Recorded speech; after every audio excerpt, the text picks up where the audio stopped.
Sebanyak 12 challenger telah terpilih menjadi finalis DSC season ke-16. Perjalanan panjang sudah mereka lalui. Dari bersaing dan memperebutkan sukses tiket di National Selection, membuktikan diri sebagai founders di Founders Arena, hingga menuntaskan tantangan nyata di Battle Round 1 dan Battle Round kedua. Setiap tahap telah menguji pemahaman dan keputusan bisnis mereka, serta karakter yang mereka tunjukkan. Kini mereka tiba di momentum yang paling menentukan, yaitu final pitch. Di hadapan Dewan Komisioner, para finalis akan mempresentasikan bisnis mereka, meyakinkan Dewan Komisioner bahwa bisnis yang mereka jalankan memiliki arah, landasan, dan kesiapan yang matang. Saya harapkan banyak perubahan, itu lebih fokus, lebih menggambarkan company-nya bagaimana.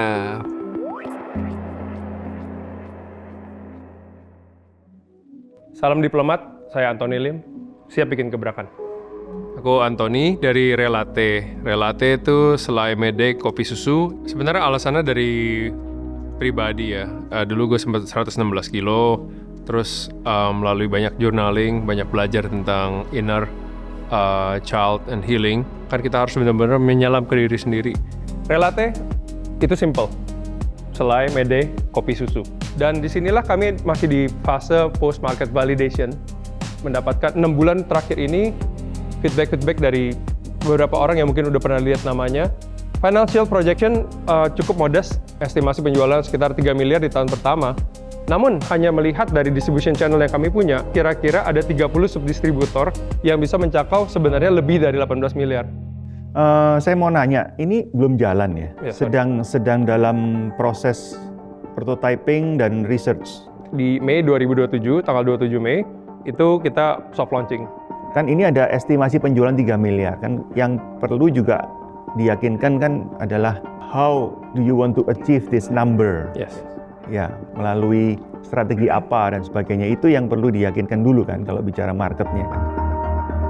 Background sebelumnya sebenarnya aku ada di tekstil, di kreatif, dulu ada di food yang lainnya. Apa itu satu produk yang cukup simple, yang bisa di-relate sama kebanyakan orang, dan ini bukan produk yang bisa dibilang, oh look at me, I look amazing, I look cute, tapi sesuatu yang nyaman, simple, dimana kayak kalau dimakan tuh nggak terlalu overwhelming, tapi memorable.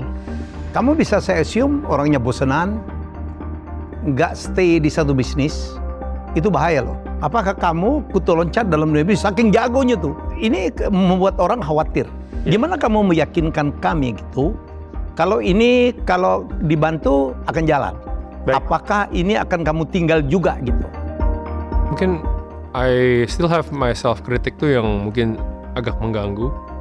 Bersyukur sih bersyukur, rasanya bersyukur. Cuma berasa juga kayak apakah ini mungkin emang luck juga. Karena jujur banyak juga orang-orang sana yang lebih pintar, yang lebih paham, mungkin paham piawai, persona masing-masing gimana. Sekarang attitude-nya begitu udah lebih kayak let's play and learn. I'm lucky to be here. Halo, saya Gea dari Roti Kembang, produsen roti sourdough kecil asal kota Bandung. Kita udah berdiri dari bulan September 2024, kurang lebih sekitar 1 tahun lebih. Alasan ikut DSC karena mungkin aku usaha udah sekitar 10 tahunan, 10-11 tahun, dan kayaknya saatnya belajar lagi sih. Karena kemarin banyak hal-hal yang aku impikan dan tidak tercapai gitu. Beberapa kekecewaan aku telan di tahun ini, jadi aku pikir kayaknya aku harus belajar lagi aja sih, biar refresh juga dan upgrade knowledge aku juga sebagai entrepreneur. Izinkan saya, Gea, saya siap bikin gebrakan. Ini anak saya, namanya Ben, dan itu saya. Kami berdua, ibu dan anak, kebetulan autoimmune.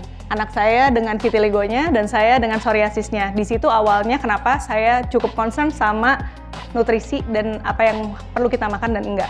Roti kembang di sini hadir sebagai functional snacking, di mana saya yakin roti itu sebagai cemilan bukan hanya harus enak tapi juga harus bernutrisi. Go to market strategi kami, sosial media, kolaborasi, endorsement, edukasi, dan jingle roti kembang. Mungkin yang di sini di highlights-nya adalah di edukasi kami cukup kental, seperti bahkan sesimpel cara menghangatkan roti, karena itu pun banyak yang belum tahu gitu. Ketika baru mulai presentasi, dia gemeter, ketakutan, tapi menurut saya ini salah satu orang yang berkembang dengan sangat baik ya, sama judulnya dengan roti kembang, karena dia tipe orangnya bisa mendengarkan dan mau menerima masukan. Dan kalau kita melihat perjalanan Gea hampir selama sebulan lebih ini, luar biasa. Aku tuh bukan tipe orang yang percaya diri. Mbak Nilam pun sering bilang, ayo Gea bisa lebih percaya diri. Jadi aku nggak pernah menyangka juga sih bisa masuk ke final. Tapi aku sendiri nih pribadi nggak pernah ngerasa terbaik atau apapun. Jadi pas masuk ke final ini juga aku sempet kaget juga sih gitu, dan sangat bersyukur sih. Saya menangkap ya satu energi yang beda nih. Ada unsur emosi di kamu storytelling. Ada sesuatu yang tertahan gitu. Dan ceritamu bagus banget. Kamu lakukan ini untuk Ben? Iya, saya nggak terlalu punya banyak keinginan, tapi saya cuma pengen anak saya sekolahnya baik, kelas bagus gitu sih. Andai semua pelaku-pelaku bisnis yang muda seperti kamu gitu, saya bilang wow.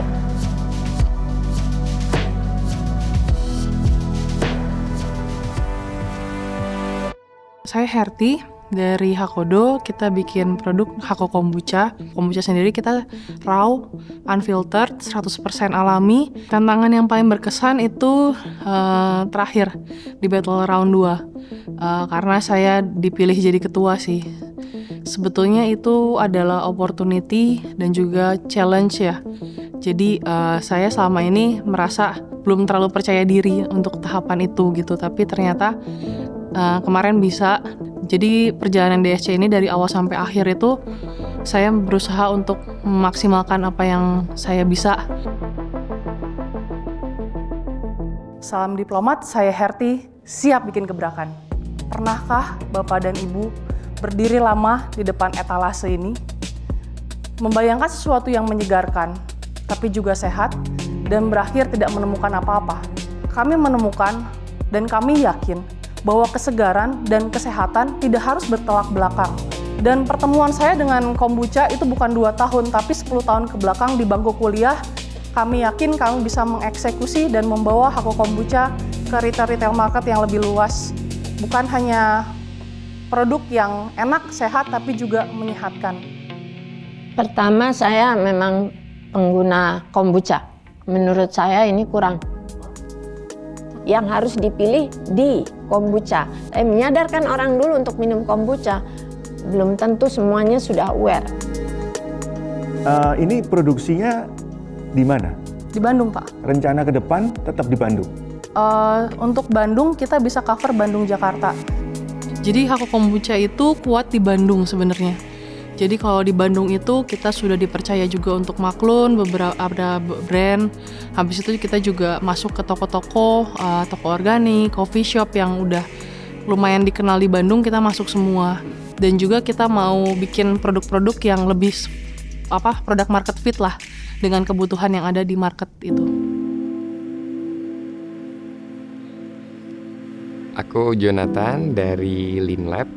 Jadi kalau Lean Lab sendiri, kita itu adalah healthy food brand dan juga manufacturer.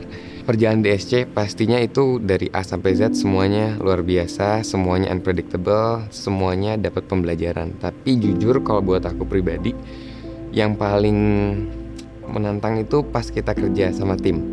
Harus dimengerti, kita semua adalah founder, kita semuanya alpha, semuanya dipertemukan, harus bisa dalam satu tim, working together. Managing ego, managing expectation itu yang butuh effort yang luar biasa. Dan aku belajar banyak banget ya, dan bisa saling support sih. Saya dengan Jonathan, salam diplomat, siap bikin gebrakan. Perkenalkan dengan Jonathan 15 tahun yang lalu. Berat 100 kilo, prediabetes, dan suka banget makan manis, suka banget makan junk food. Dan ternyata masalah ini bukan hanya dialami oleh saya sendiri. Dari situlah hadir Lean Lab, di mana kami membuat produk makanan dan minuman yang enak, sehat, berfokus pada nilai nutrisi yang baik dan juga kalori yang lebih rendah. Hampir mendekati perfect pitch ya. Flow-nya dapat. Apa yang kemudian membedakan Lean Lab ini dengan bisnis model sejenis? Harga, kita pastikan tetap affordable karena nggak ada gunanya kalau harganya super mahal tapi nggak ada yang bisa konsumsi. Rasa, kita nggak bisa 100% perfect, zero sugar, no. Memang ada gulanya, tapi at least nggak sampai nol sampai mereka harus makan yang hambar banget gitu. Dan yang ketiga juga, kita kebetulan manufaktur sendiri. Jadi kita terus update untuk R&D bisa membuat produk-produknya mengikuti dengan kebutuhan pasar. Jadi dari awal emang aku kan juga mantan obesitas. Jujur susah banget nyari makanan yang semacam itu. Jadi akhirnya 2021 mulailah sama kakak berdua kita bikin deh Lean Lab ini. Ini OPEX-nya gede banget. Betul ya? Betul Pak. Hampir 60% kayaknya. Betul. Dari total revenue, OPEX ya? Karena kami memang baru pindah ke rumah produksi yang baru Pak. Kemudian kedua memang kita berat di marketing dan edukasi. Karena ini adalah produk yang baru. Bersyukur banget, kerja keras ada hasilnya juga. Aku cuman berusaha supaya tetap konsisten dan semaksimal mungkin di semua challenge. Nama saya Bella Putra Perdana dari Bogor. Bisnis saya Rumah Tempe Indonesia. Semalam sudah submit dan sudah melakukan yang terbaik juga untuk pitch deck-nya. Dan semalam juga sudah istirahat secara cukup. Mudah-mudahan nanti bisa presentasi atau pitching secara baik. Salam diplomat, saya Bella Putra Perdana dari Rumah Tempe Indonesia. Saya siap bikin gebrakan. Indonesia sendiri adalah produsen dan konsumen tempe terbesar di Indonesia. Hanya di tahun 2012 saya melihat 95% produsen tempe itu tidak mengetahui atau melaksanakan produksi secara baik. Ini adalah main produk kami yaitu tempe kita yang semua tersertifikasi lengkap. Nama kita ini kita ambil dari koperasi Pak, Ibu. Dari kita, untuk kita, dan oleh kita. Kami ingin masyarakat Indonesia tuh bangga. Saya berharap kamu mewakili Indonesia tuh energinya tuh keren, ya, pakai batik keren, relate banget dengan tempe. Terus deckmu ini juga paling lemah, too wordy, terlalu banyak tuh, dan terlalu banyak ya kalimatnya, jadi bingung kita bacanya. Terus ini juga nih, mutu, cobain yang beda tuh tempe kita. Bedanya di mana ya? Cuma di harga doang kalau gue lihat. Siap, itu campaign kami Pak. Cobain yang beda. Beberapa campaign, salah satunya adalah makan tempe tidak perlu digoreng, tapi cukup makan mentah. Di mana sosialisasinya? Itu lebih kepada campaign kami sebelum-sebelumnya yang kami masukkan di sana. Iya. Ya. Tambah bingung kita. Semua perasaan itu udah lewat. Ada sedihnya ya, udah sedih. Capek iya, kemudian terharu iya, karena ngelihat beberapa teman-teman yang itu udah tumbang. Termasuk teman sekamar saya kan udah tumbang juga. Seneng udah pasti.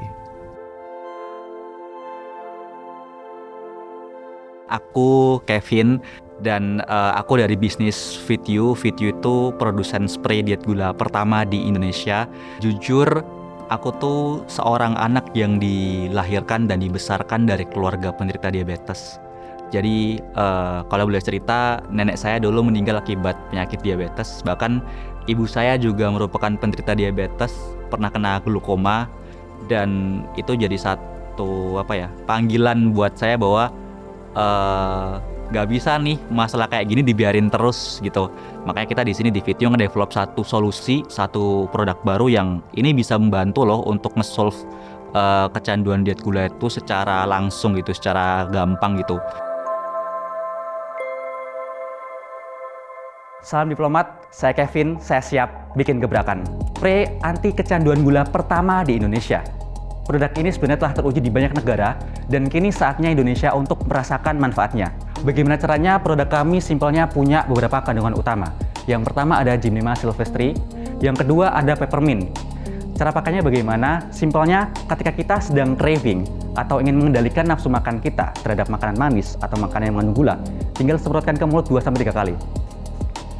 Dan tidak usah khawatir karena efeknya terjamin aman karena produk kami telah melalui berbagai uji lab dan juga sertifikasi.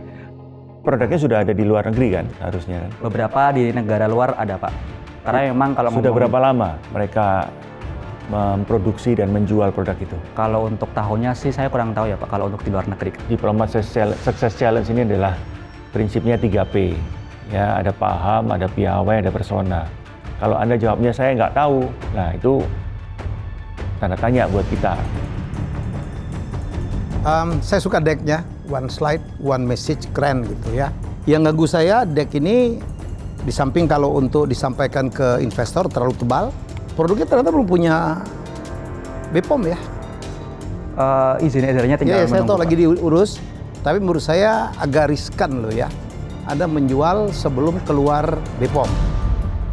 Saya percaya di setiap pitching yang disampaikan, di setiap presentasi yang diberikan itu adalah bagaimana kita membawakan energi dan visi yang kita punya. Saya cuma bisa berharap bisa membawakan energi itu dengan baik dan energi itu bisa sampai kepada Dekom. Kita as a coach yang tahu perjalanan mereka dari awal penyisihan sampai ke final pitch ini, gila sih, kita ngelihatnya tuh bener-bener wah, mereka ini pribadi-pribadi yang kuat dengan ide yang luar biasa, dengan energi yang gak ada habisnya. They are the real founders. Dan sebenarnya bukan tugas mereka untuk meragukan diri mereka sendiri. Mereka hanya perlu untuk percaya dan membuktikan bahwa mereka bisa keluar dari zona nyaman dan memberikan yang terbaik. Ya, jadi ini yang selalu dinantikan ya. Ya, jadi menurut saya semua mengajukan dana hibah yang cukup reasonable, 300 juta, 400 juta, 250, ada yang sampai ke 600. Siapa yang akan diberikan dan berapa? Ya, jadi menurut saya di situ misterinya dan saya belum tentu tidak akan pernah juga bisa membocorkan. Itu akan menjadi bagian yang ditunggu-tunggu. Siapakah yang menjadi pemenang? Siapakah yang mendapatkan dana hibah? Kalau dapat pun apakah utuh, apakah tidak utuh? Baik, kita tunggu. Salam diplomat, saya Fawas dari Browi, siap bikin gebrakan. Keunggulanmu dari produk yang lain apa? Kamu harus jelasin dong. Deckmu mentah banget. Saya sarankan banget, kamu cari CEO yang bener deh. Deckmu terlalu teknikal. Banyak technical term yang orang umum belum tuh paham. Sebaiknya menurutku di timmu itu ada orang yang backgroundnya tuh bisnis gitu.